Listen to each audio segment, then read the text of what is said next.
Welcome to my tutorial editing. Paano ko ginawa ang video to?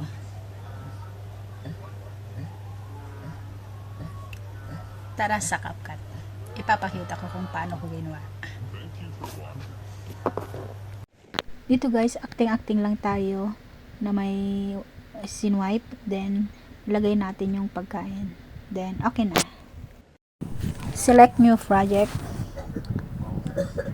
Select na natin yung video na ginawa natin. Then, dito guys, di mo muna tayo magde-delete.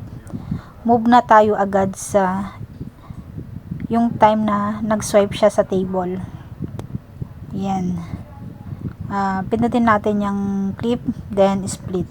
Then, next, move tayo dito sa part na nilagay ko na yung pagkain sa table.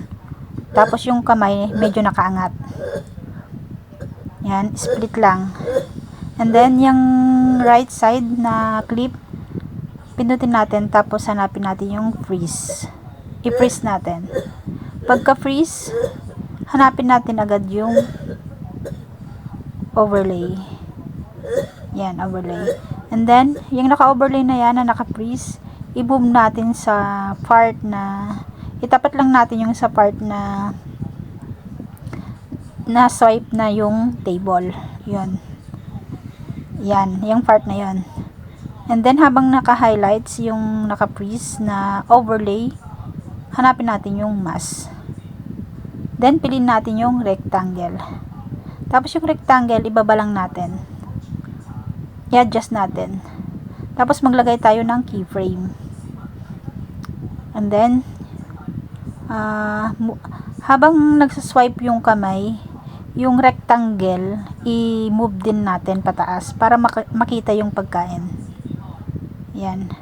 Habang nagmo-move yung rectangle, nagkakaroon na rin yan ng red diamond. Oh, ganun lang siya kasimple. Charan! Yan. Okay na siya.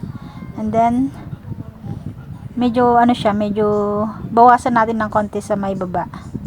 Adjust lang natin. Ayan. And then, move tayo sa simula. I-review na natin kung okay na siya. Ayan. Swipe. Then, pagka-end. Okay na siya. And then, yung sa taas na clip, mag-delete tayo ng konti. Ayan. Okay na. Then, export. Ganun lang siya kasimple.